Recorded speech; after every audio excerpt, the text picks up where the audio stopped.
General Understanding is brought to you by Dominion Energy's Talent Acquisition Team and Veterans Resource Group. We're proud to share our military podcast with you.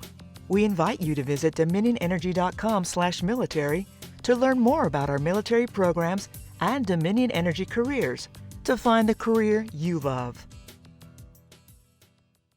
Welcome to General Understanding, a podcast for Dominion Energy employees, where we speak with individuals who support our military and veteran communities, and where we will recognize veteran and other military-connected employees who are helping to transform the way we do business. In today's episode, we speak with Adam Lee, Vice President and Chief Security Officer for Dominion Energy, and the Executive Champion for the company's Veterans Resource Group. After retiring from a career in the FBI, Adam joined the company in 2018 in his current roles, where he directs the development and implementation of corporate security policies and procedures that protect the physical and cyber assets for the company. He also serves as the liaison with all outside government and law enforcement officials on physical and cybersecurity matters for Dominion Energy. Today's topics will include Adam's experiences with the FBI and why he chose to join the Dominion Energy team, his appreciation for serving others and working with military veterans, and his role as the Executive Champion for the Dominion Energy Veterans Resource Group. Thank you for listening, and we hope you enjoy this episode. I'll hold your hands and you hold mine. Connect and walk ourselves up to the top. Support and that will develop till we can rise above exploitation and pain. Welcome to General Understanding, a conversation for betterment for all employees to learn more about veterans, a platform for unity, embracing communities, perfect opportunity to value you and me, those who serve their country and fought for our rights, to the family and friends of those who sacrifice. This is dedicated to all, and by the way, I salute our armed forces every day as your holiday. Hold your hands and you hold mine. Connect and walk ourselves up to the top. Support.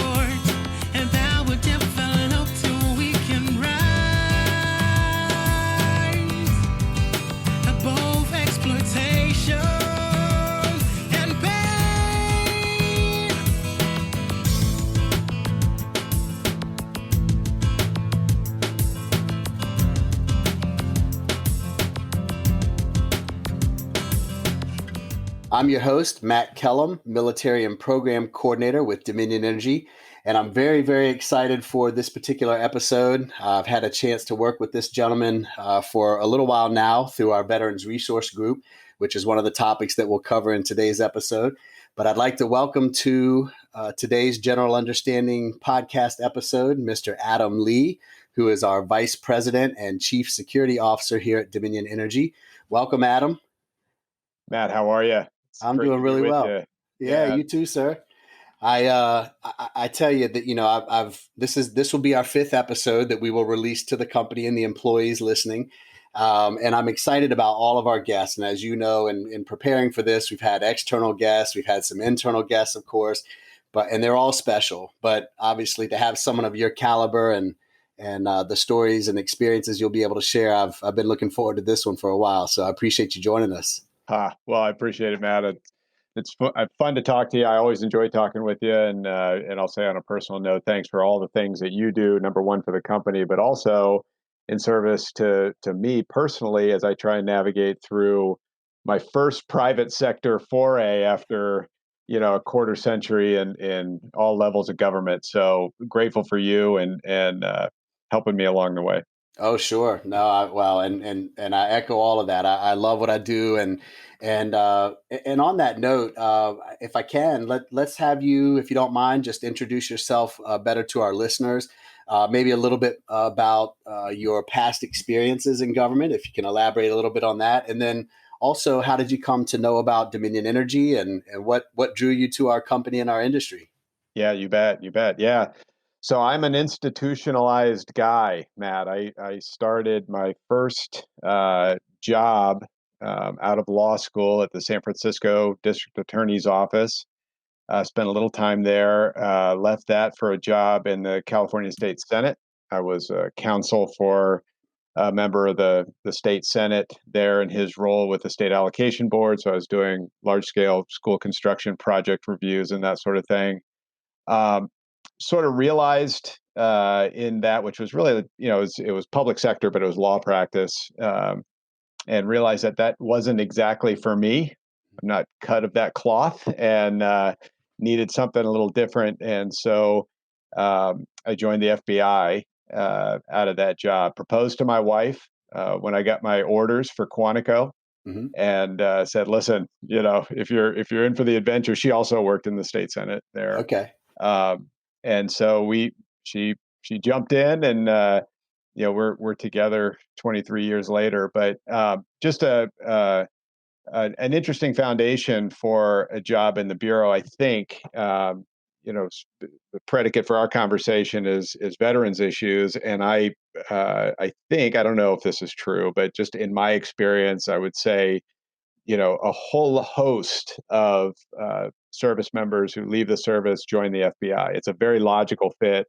The culture really, really welcomes military personnel. So for me, it was neat to join, being a kind of a white collar guy, more of the J. Edgar Hoover FBI agent than the post 9/11 FBI agent, which tend to be much more the intelligence officer, the military Yeah. type recruit into the bureau. Um, so started my career in San Diego.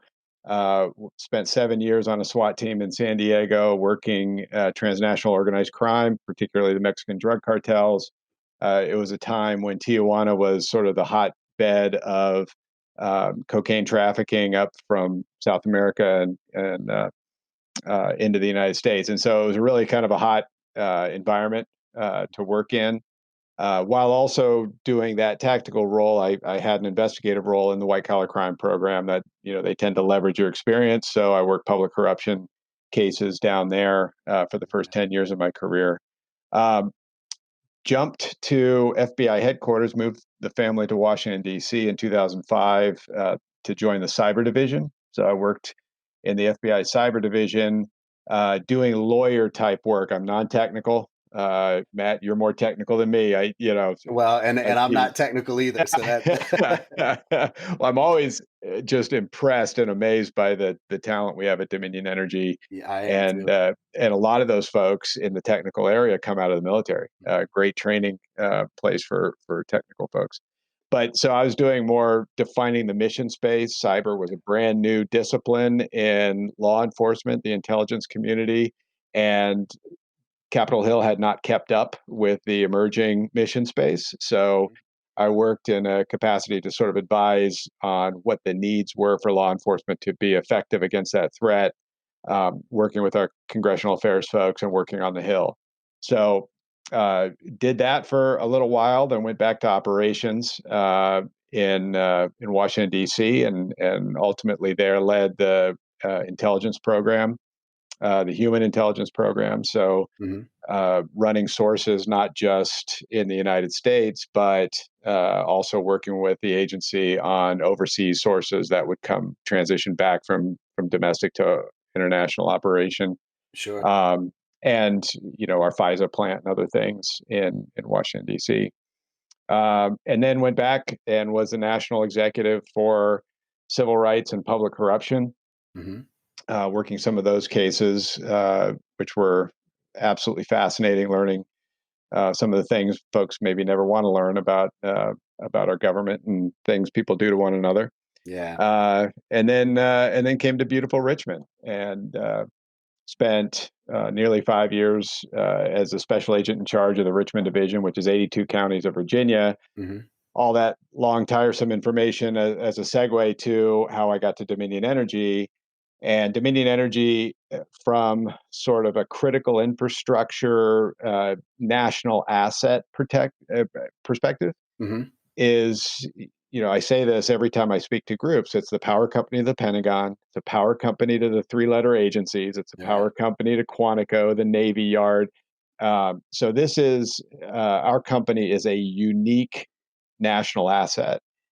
within critical infrastructure. And it's got a huge target on its back for nation state adversaries who want to either disrupt our ability to supply reliable energy to our customers, but also to sit in wait within our networks or within other areas of critical infrastructure that may be bridged to Dominion Energy's assets in the event of conflict. And so that's sort of what drew me, I think, to Dominion was to continue into a second career. I retired from the FBI in December of 2018, took 2 days off, Saturday and Sunday, and then joined Dominion, really to continue that mission, really in terms of securing critical infrastructure, keeping hostile adversaries out of our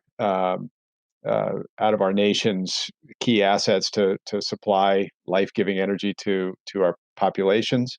And then also the fun stuff. I mean, we deal with things every single day that emerge that are security issues for our company, and that feels a little bit like those old days of the pager. Back then it was a pager. Yeah. pager going off in the middle of the night and having to respond. Some of our employees may not actually know what that is. Well, that's true. But some do. Yeah. That's right.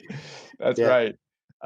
But yeah, so that's that mission is what really drew me to Dominion. There were other opportunities on the table for me leaving government, but really in terms of what this company does, the disciplined environment that it provided, and I knew that from a lot of the briefing activity and engagement that I did as special agent in charge with leadership at Dominion, and I did that in a fairly frequent battle rhythm, so we kind of knew each other going in. And I really drew from that this is a patriotic company. It's a company that, again, it's a regulated environment, so it sort of tends to have certain requirements that other companies don't. But it really has met those requirements with a disciplined culture, which was very attractive to me. Well, I've heard you share some of all of that on different occasions, but I don't know that I've actually heard it personally as in depth and in detail as you just shared it. And I can plainly see, and this is in no particular order, saying some of these things back to you, but you just mentioned mission. You mentioned wanting to do something a little different, but I heard or gathered, something kind of more purpose oriented, mission oriented.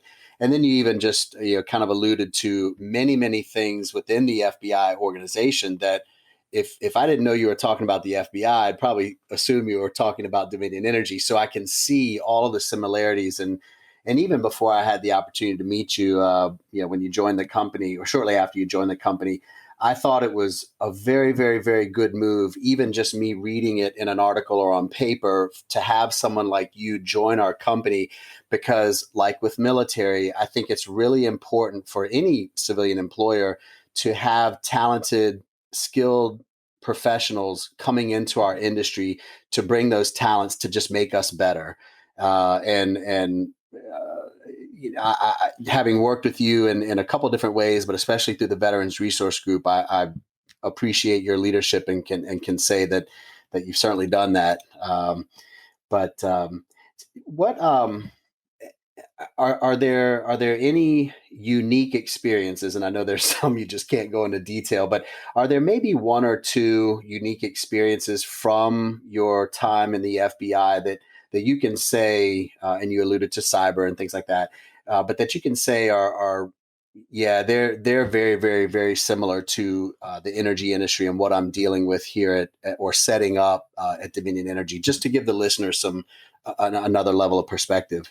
Right. Yeah. So I think I was sort of in the prime of my street agent career. Mm-hmm. So I went into management after 10 years as a street agent, and I was right smack dab in the middle of that period of my my professional life when 9/11 happened. Mm-hmm. And I had an interesting role in that because two of the hijackers on the plane that flew into the Pentagon, their names were Nawaf al-Hazmi and Khalid al-Mihdhar.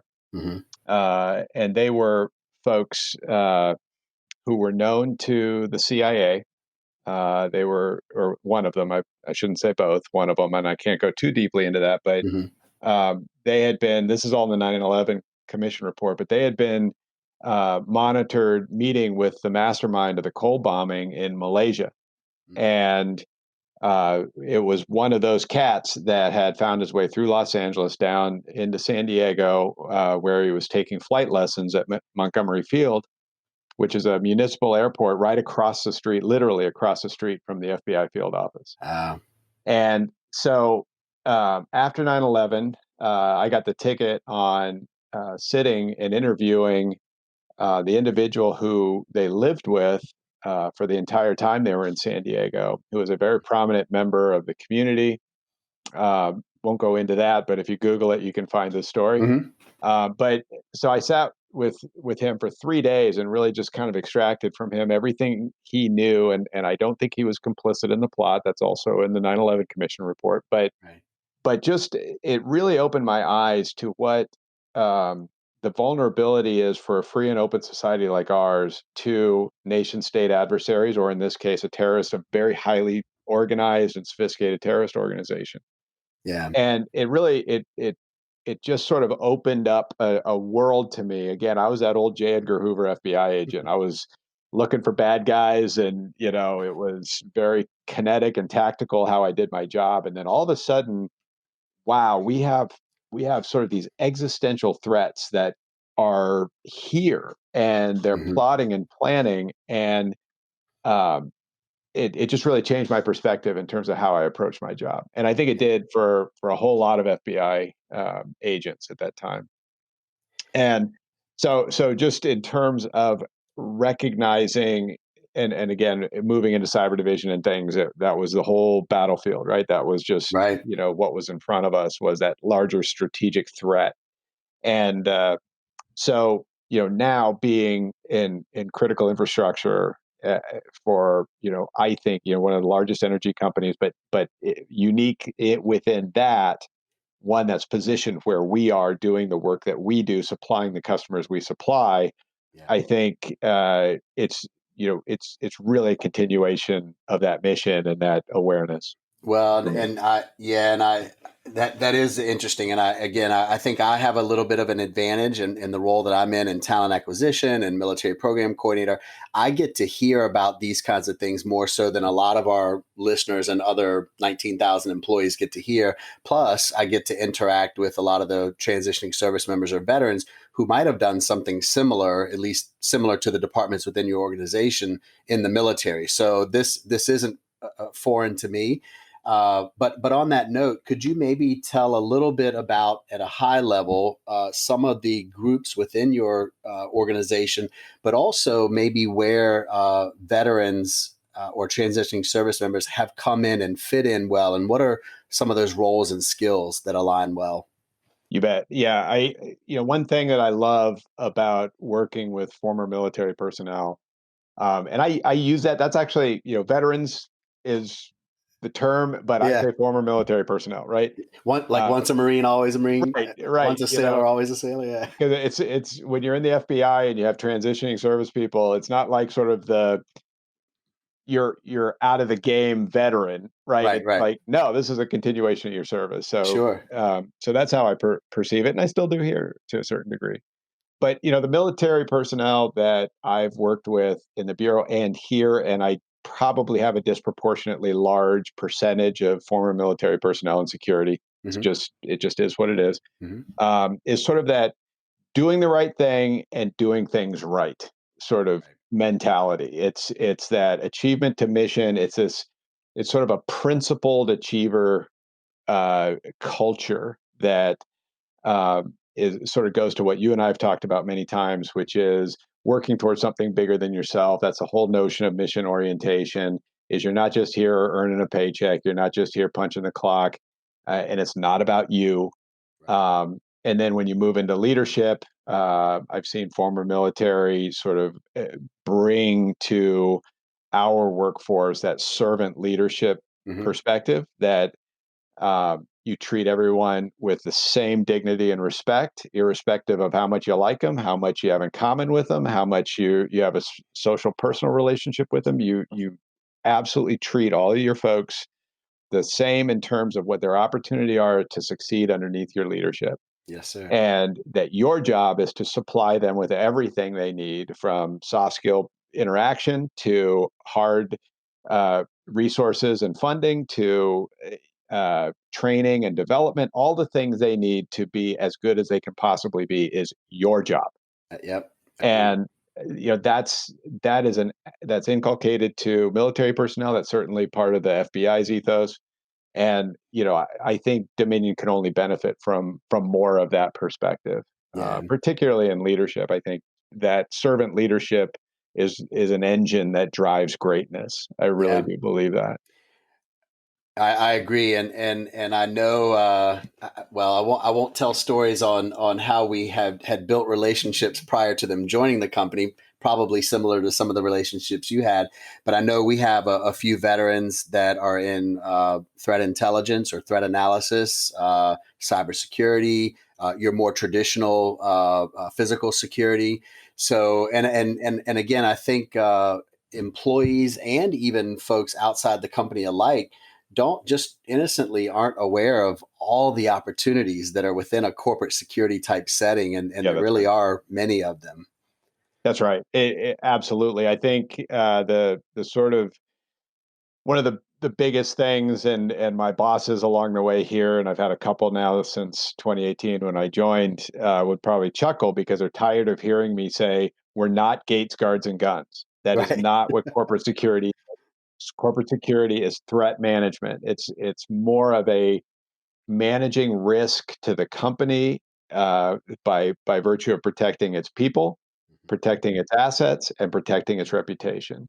And there's a whole strategic process. I just finished a briefing for the board of directors about how we do that. It's a process I borrowed from government. It's taken over in the intelligence community. It's something that law enforcement's doing now, but we're in the threat management business. We are not in the gates, guards, and guns business, right? Right. And I said this to the board. I said a good security organization within a large company reacts well when things go wrong. Hmm. A great security organization is predictive and prevents it from happening before it causes the damage. Yes, And sir. also is great when things do happen to respond. So Well, it's both strategic and tactical for us. Well, and I know any good business leader, not just within a corporate security or a technical environment or energy, any corporate environment or civilian company or military for that matter. Um, the things you just described are the best ways to approach your business and to prepare your teams and employees and be ready for whatever it is that your business or department focuses on.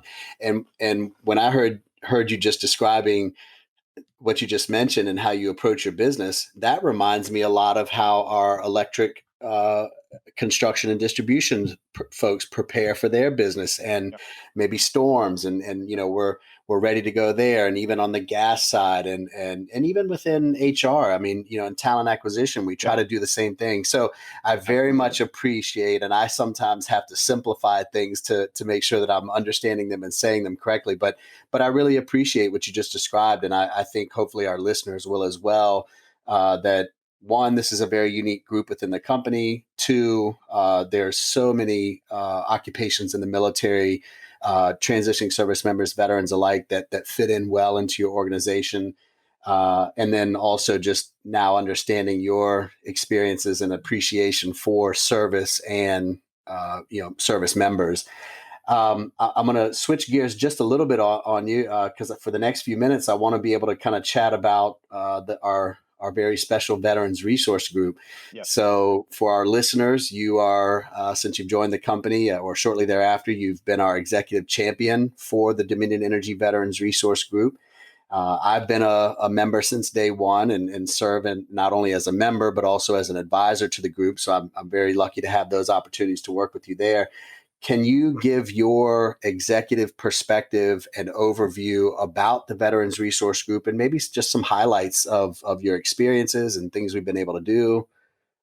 You bet. Yeah, it's been such a rewarding part of my transition, having the opportunity to lead that as the executive champion. I when it was suggested to me that I would have an opportunity to do it if I wanted to, and I jumped at the chance to do it. Um, you know, I really do see the efforts, whether it's HR, employee development, or the VRG, to bring veterans into our workforce at Dominion Energy. I see that as value to Dominion Energy, right? I see that not as some service we're providing veterans necessarily, although it is, and Sure. that's of great value.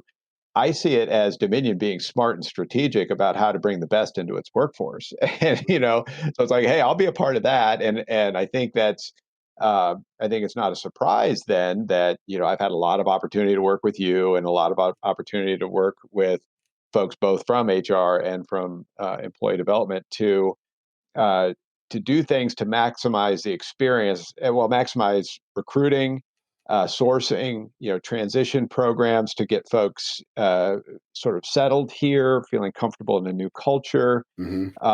and looking after their spouses, right, which is another part of it. Having a resource that's a place where the BRG can actually fit as sort of an affinity group because Absolutely. it's more flexible than the sort of verticals of a company. Um, and then trying to draw from SMEs like we have on the VRG for branding Hmm. to help inform the work of our communications group when they do ads. I think everyone's seen the magnificent ads that Dominion has put out, which highlight service members. Yeah. Um, and then once they're here, once we essentially present ourselves as a welcoming environment for transitioning veterans, and then the education, the training, and all the efforts at retention. So, Yeah. um, the VRG is a part in all of those pillars, all of that process, and maybe as an advice and counsel. But I think it's really been a good partnership with our organization. I would agree, and just to add to that, one of the things that I have really appreciated about the company's employee resource group program, so all of our resource groups, is there is almost always an opportunity to share in the effort. So even if it's a veterans resource group idea or maybe a veteran service organization outside of the company, any one of our other ERG partners is typically invited or may share an interest in that effort. And so that's another thing, and I'll that I've really appreciated. And I'll kind of tie that back to culture. I'm sure when you might have been a little bit easier for you, but I'm sure when you were coming over to us from the FBI or when you were with the FBI and doing briefings with Dominion Energy, at some point there was maybe some language barrier. Certainly that is the case with military, especially if they're transitioning fresh out into our company and industry. There's language barriers, cultural barriers, orientation required. So I would agree. I think that is one of the ones that you mentioned that I wanted to tease out, that there's strong partnerships within. It offers the opportunity for us to kind of force multiply, to use a military term, Yep. by leveraging all of our talented employees who are participating. But also it gives us that chance to leverage that talent in helping our new military and veteran employees as they're assimilating and orienting themselves to our company. Yep. So that and it's an ongoing progress. We're never going to be perfect at it. There's always work to be done, but I think to be able to do it with a group like the VRG makes it enjoyable and is always challenging. Yep. Uh, Yep. the one thing the second thing I wanted to tease out, and I also wanted to give you an opportunity maybe to talk about some of your involvement in the community. You mentioned the military family.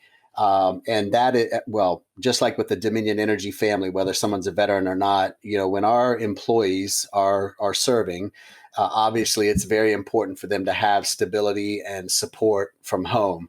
And the same is certainly the case with the military. Can you tell us a little bit about maybe a short description of your involvement with the Richmond Fisher House? Yeah. Yeah. Very, very proud to have been invited to sit on the board of the Richmond Fisher House, and I'm now sitting as the vice chairman Hmm. of the board of the Richmond Fisher House. And Dominion's relationship with the Fisher House has been, you know, uh, has been complete and fantastic, and it's been something that has really given the Fisher House the ability to, number one, build a second house right That's awesome. here at our VA hospital in Richmond. Yeah. We have the Charity Classic, which you're well aware of, that is a huge fundraising event for the Richmond Fisher House. But the mission of the Fisher House is to care for the families of veterans while they're seeking care at the VA. It's a public-private alliance. It's interesting, I think, sort of from I've engaged in a lot of public-private engagement activity. It's interesting being on the other side. Yeah. I've always been on the government side. Sure. So, seeing how that works has been exciting for me, but really, seeing the folks as they arrive there, seeing the folks that are being cared for at the Fisher House. It's, I invite anyone to drive by and visit it. It's just an amazing facility. It's neat as a pin. I mean, it's as clean as any military spec you'd expect, right? It's just, it's or a nuclear power station. Right. They're pretty clean too. Yeah. Well, our nuclear power stations, I feel comfortable eating off the floor. I don't know if I would at the Fisher House, but it's close. Yeah. Fair enough. No, but absolutely. It's just been such a rewarding, and again, it's the opportunity that you get working for a company like Dominion, because, the investment in the Richmond Fisher House, I think is probably a large reason for my having the opportunity to sit there, because of the favorable view they have at Dominion and how much support we've given. Well, and what was really interesting about that is, I'll be honest, I don't think I knew you were on the board, and I guess this even goes back maybe to the middle part or latter part of last year. But as the VRG leadership team in 2019 was kind of trying to tighten up and prepare for how did we want to enter into 2020 and focus, on 5 or 6 organizations that we could hit across all of our VRG chapters across our footprint. The Fisher House organization, whether it was Richmond or another location, that was one of them that we identified. Because of the reasons you mentioned, it allowed us to engage with the family, which is a little bit unique to some of the other organizations. Right. And then I think it was just a fortuitous coincidence that, we learned right about the same time or shortly thereafter that you're on the board. And so anyway, I wanted to give that opportunity for you to be able to share that, your role there, but also just as a way to highlight one of the organizations that the VRG does connect with and support. Yeah, and let me put in a plug too for folks, because I used to run corruption for the FBI for the nation, right? And I'm very sensitive to effective and efficiently run organizations, particularly charitable organizations, and what are they really doing? And I will tell you that we're a volunteer army on the board, as you can probably imagine. I appreciate that. The folks that sit there with me are all very well accomplished leaders in our community, and the amount of administrative costs that the House incurs that is not direct support resources going exactly to those families, supporting them, giving them the resources they need within the House. The food, the cleaning, the linens, the toys for the kids, all the things that they supply is where your money goes. Right. If you donate money to Fisher House, it's not going. I mean, we have a manager that resides there and makes sure everything is running smoothly. That's it. That's your administrator. Everything else that you give to that charity is going to those families. I think it's the greatest charity I've ever seen, having been around a few. It really is fantastic. That's awesome. And I would just say to the listeners, if you all listening have any questions after you've heard this episode, feel free to reach out to the military relations email inbox, which will be mentioned in the exit notes. But yeah, we're happy if you want to learn more about the VRG, or you want to connect with the Fisher House or any of the above. I'd be happy to help with that follow up. So certainly message us there. Well, Adam, we're coming up on this point of the show, and I know I told you about it, and I gave you a little bit of heads up, and I gave you a couple options to consider. But this portion of the podcast is called At Ease.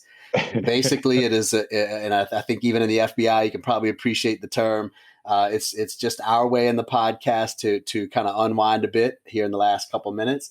I was going to ask you about your favorite hobby, but I'm not going to do that, because the other option I might have given you was, what is the coolest place that you've traveled? And I think having the FBI background that you do, I suspect you probably have a cool place that you've traveled and might like to share. I think so. Boy, that is hard. Um, because it depends on the context. The coolest place I traveled on an investigation probably has to be Switzerland. I spent Okay. quite a bit of time there. Um, Loved it. It was just an amazing place, and I had amazing experiences there working a case that drew me over there. But I also, earlier in my career, did some undercover work, um, and I had sort of the experiences of a lifetime at the Waldorf Astoria Ah, in New York City, uh-huh. which led to Bayonne and Jersey City and some of the operating areas I where my lived in New case took Jersey for me. 3 years, so I So know you know that what I'm area talking fairly about. well. Yeah, You could yeah. probably flesh out in your imagination the kind of case it was. Sure. Yeah. um, obviously Mexico. I've been extensively involved in cases that led down to Mexico as sort of a subject matter expert on counterfeit paper and other things. Did time down there. All of them just amazing experiences, and it was the job and the mission that brought me down there. I think you hear that a lot from folks who've served overseas in the Yeah. military as well. That's what Well, makes it exciting. when this podcast blows up and becomes, famous outside of Dominion Energy, we'll have you back on and we'll just do a travel channel like Good. episode. So I will just say back to you a couple things. I have been to the Waldorf Astoria a few times, but it was only to their lobby bar and to have an adult beverage. I could not personally afford to stay there. Um, I was told in the Marine Corps when I was in California not to go to Tijuana, so I have never been to Tijuana, but I've been to Okay. other resort locations in Mexico. Yeah. And then I was really just surprised that you didn't say that going to Quantico was the coolest place that you've ever traveled. Well, after you do that yellow brick road, and anyone who's seen Silence of the Lambs knows the yellow brick road. After you, Yeah. you do that a few times, it's no longer your favorite place. No, I'm teasing. I won't belabor this part of the show, but I'll just say I have not done a ton of overseas travel, but I've been to Ireland twice, and I've biked it once, where we had saddlebags on the bike and biked from town to town and just got a bed and breakfast or a hostel as we went along. Yeah. That was really cool. And then we went back, my wife and I did, for our honeymoon, which was also very cool. So I would probably contribute Ireland to this conversation. Well, I did some work in my DC time with MI5, and I spent some time in Belfast, and Okay. I found that absolutely fascinating. It was still, Royal Ulster Constabulary. It's now the PSNI, and it's a different organization. The Troubles are a different environment now in Northern Sure. Ireland, but that was an exciting tour as well. Yep. Well, again, we could talk forever. I really, just as we close out this episode, I just want to thank you for joining us. I want to thank you for leading us in the role that you do.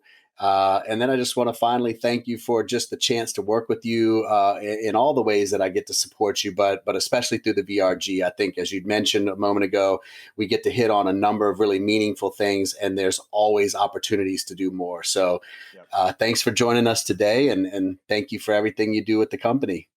Thanks, brother. Right back at you. You do an amazing job, and we're very, very lucky to have you and your program. And God bless you guys. You do an amazing job. Thank you, sir. Be well, and we'll talk to you sometime soon, I'm sure. Very good. Take Take care, care. everyone. Thank Thanks. you. Bye-bye. That's all we have for today's episode. We'd like to thank our guests for joining us, and we hope you enjoyed the conversation. For more information about the company's military program, visit dominionenergy.com/military or search military program on the company's HR home site. To provide feedback for the show or to send us your questions, email militaryrelations@dominionenergy.com. A special thanks to Dennis McDade, Air Force veteran employee, for our theme music. Join us for our next episode when we have Mike Dewar, Vice President of Development with Student Veterans of America, on the show, and where we talk about the vision and mission of the Student Veterans of America organization, understanding the GI Bill and the economic and social impacts it's had since the 1940s, and the role Student Veterans of America chapters play on college campuses. Thank you for listening, and remember, actions speak louder. I'll hold your hands and you hold mine. Connect and walk ourselves up to the top. Support and that will develop till we can rise above exploitation and pain. Welcome to General Understanding, a conversation for betterment for all employees to learn more about veterans, a platform for unity, embracing communities, perfect opportunity to value you and me, those who served our country and fought for our rights, to the family and friends of those who sacrifice. This is dedicated to all, and by the way, I salute our armed forces every day as your holiday.